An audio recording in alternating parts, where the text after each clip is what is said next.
Good morning and welcome back, Trinidad and Tobago. Kairos Evangelistic Association, making a difference. It is about developing and deploying persons into their world to make a difference.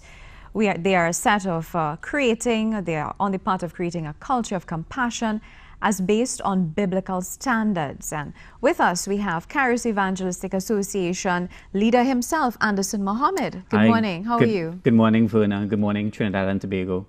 Tell us about Kairos Evangelistic Association. When was it established? What was the whole motive of it? Kairos, well, the word itself, it's a Greek word for time. Now, there are two words for time, chronos, in which you get chronograph. That's the quantity of time. But Kairos talks about the quality of time. I grew up in San Fernando. A San Fernando boy, went to San Fernando Boys RSC, Naparima College. But I noticed something about the culture of my generation, that we were not compassionate enough. Most people know me as a pastor preaching, but it started while in Naparima College. I would get the extra box lunches that were left behind, and I would take it on the promenade, Harris Promenade, and the homeless people would come, and I started to preach to them. So that was my first congregation, right, beginning to preach to them. And then went to law school, and while there, I realized that this was not my fit. I want to do something more, and I believe what I'm doing today was a greater avenue to do that. So it started really as a teenager, wanted to make a difference here at home and then abroad. So what are you doing today through the Kairos Evangelistic Association? Well, presently we are on a drive for the victims of Hurricane Irma. All right, we work with other NGOs here, like Is There Not a Cause? Of course, we were a bit heartbroken to hear last night of the Hurricane Maria that hit Dominica. And I know Dominica very well, been there, did missions work there as well. And, you know, it's a beautiful country, but it's devastated. So we are trying to see now, of course, this is just last night, so we will have to call people who we know there to find out what can we do in a very tangible way. It's okay to pray for people, but also it has to be coupled with work, a tangible expression of love, whether it's food, clothing, encouragement, all that is very important. So not only just doing that, but creating a culture, encouraging other young professionals, encouraging other young people, young adults to say, listen, it's not just about upgrading your phone to the latest model and buying the nicest things, which is fine, nothing wrong with having good things, but not at the extent of making this country and your sphere a little bit more pleasant, a little more compassionate than the way you met it. Now, I took a look at your Facebook page last night, and I saw that you visited Haiti, you've been to India and various parts of the globe. What have you been doing there? Well, apart from our standard of, you know, preaching and encouraging people, we do a lot of leadership training, because when we go, we leave within like 10 days, a month, depending on how long the trip is. We want to encourage local people to continue the work. So whether it's in Haiti, where we recently had a medical clinics, so I got a few volunteers here from Trinidad, local doctors and medical students. I said, listen, take a vacation and come with me, let's go to Haiti. And we were able to conduct several medical clinics. So different countries, it's different projects. It all depends on the needs, and we do a needs analysis, and we say, listen, I make a few calls and say, guys, this is what is needed in this particular country. Are you willing to go? And so that's basically what. And what have you noticed about the support? Has it been forthcoming? Sometimes, of course, you always need support, not just only financial, but laborers. You need people to come and be compassionate enough. People look at it on television and they say, oh my, and then they just flip the station to something else.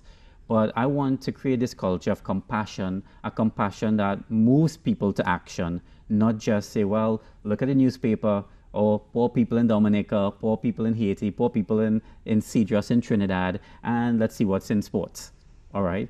So yes, we need the support. We need that networking support, because, for example, if I have to go to Haiti or right here in Trinidad, there's a need for medical attention. I would need doctors to come on board. So I urge young professionals, You may think, well, what can I do? I'm not a preacher, I'm not a leadership coach or anything like that. You're needed.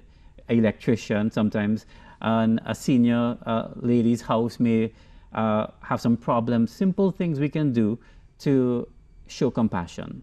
All right.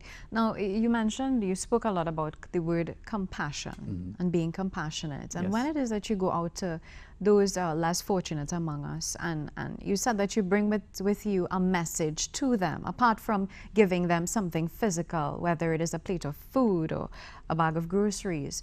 What does this message have in it exactly that could really impact someone who really wants a plate of food, a meal? Yeah. I mean, the needs of the human being is great, not just physical, emotional also, but spiritual. People try to transform societies by social policies. You know, they try to transform somebody from the outside in.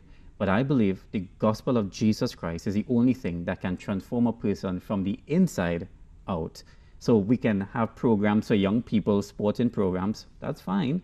We try to groom them in a particular way, but that's an external thing, trying to touch the inside. But that's the beauty about the Bible, the gospel, is that it transforms somebody from the inside out. And when somebody is well on the inside, it shows on the outside. Now, how receptive are people normally when you go to them, especially the less fortunate among us, even in Trinidad, because I know that you do have relief efforts here at home as well. It's not just different places. How receptive are they generally, would you say, and what is your approach like? To me, I think the response is overwhelming, because you come down to a level where it's just not, well, I'm here and I'm just coming to help you and you have to take a million selfies while doing it. It's about really, people sense your integrity, your genuine heart and spirit, and they receive you because you know you come here for a reason and a purpose. You put a smile on your face, you get where they are, and you just love them. And I think we come aside, we have moved away from that many times, where we want to help somebody. There's so much red tape involved, and by the time persons get help, it is it's so generic. It's not. There's the human touch has gone, and people miss that you can come down from your own pockets. Sometimes we feel we have to get corporate sponsors. What I admire most of with this recent Hurricane Irma relief is that a lot of individuals, a lot of families, people call their loved ones to listen. Let's do something for victims of Hurricane Irma. So I love that. So we're about the human touch, where we can reach people, and people are open and they're receptive to us once you put a smile on your face and you come prepared to do that. Now, on the flip side, there may be those in positions, let's say, those who are very much well off. Yes. And you have this message that you want to bring to them. How receptive are they? And then they may say, well, I don't need anything. Why do I need to hear your message? What do you have to say to them? Well, number one, they may think they don't need anything, but after one conversation with me, I believe they would realize that there are a lot of things. I often say sometimes some people are so poor, all they have is money, right? And people are needy, regardless of it may be physical or emotional needs. And my heart is to minister to wherever that need is. And they may think they have everything, but we're hurting people. And again, it is God's word that can mend a broken heart, broken emotions, different problems like that. So whether you're up there in society or grassroots, it doesn't matter. People still need God. Now, I know that you have a specific heart for the youth. Tell us about some of the programs that you have at Kairos Evangelistic Association for youth Well, development. our heart is mentorship. Both my wife and I are leadership coaches with the John Maxwell team, and more on a personal level. You see, we often try to formalize everything, but for example, with me, one of the guys that we're mentoring is here in the studio with us, but our heart is to bring them, let them see what we're doing. There's some things that, rather than it's taught, is caught. When people see our energy, our passion for people, they want to be a part of that. So that's one of the things we do. We have mentorship and stuff. And our office and our training center is right there in San Fernando, in Duncan Village, San Fernando. All right. What is your vision on the way forward for Kairos Evangelistic Association? What do you hope to achieve? Well, to influence and to add value to much people as possible. Not only do we have an office here locally as a registered NGO, Kairos Evangelistic Association is also a registered NGO there in the US, and we actually this month I should head there to open our US office. And our heart is to raise up as much people as possible with a compassionate heart. Now, you're also an author, I'm seeing here. Tell us about your book. Yes, well, recently, this book was actually written in 2009, all right, and wasn't published. It was there on my computer for the longest while. You can hold it up so yes, the cameras can pick it right. up. So this is it's called Immovable. The word immovable talks about being steadfast, not easily shaken. We live in a world where nothing seems secure anymore. The economy is fragile, families are fragile, and I believe through this book, which is like a daily devotional, that every day you can build yourself up spiritually and you can face the world with fierce faith, that you can face it courageously and know that God is on your side. So you would have scriptures, I would imagine, on every page. Yes, every devotional starts with a scripture and then a description or explanation.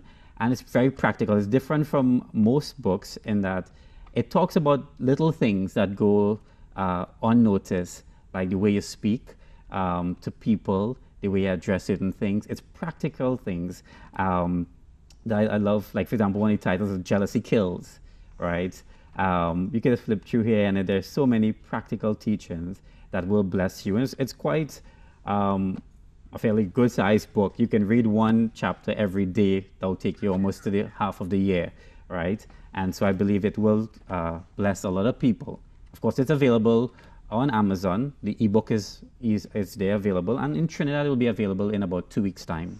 All right, now as we close, can you provide your contact information for those who wish to be part of the relief efforts, not just with Hurricane Irma, but now with Hurricane Maria? Yes, well, you can contact me, and this number is also available on WhatsApp. It's 484-2729. That's 484-2729. And we are receiving food items there at our location in San Fernando. And those who want to contribute to the organization, it's a Republic Bank account number, and it's 830-800-760-001. And of course, if you text the number 484-2729, you can also get that information as well. All right, thank you so much for being part of our show. Yes, thank you for having us.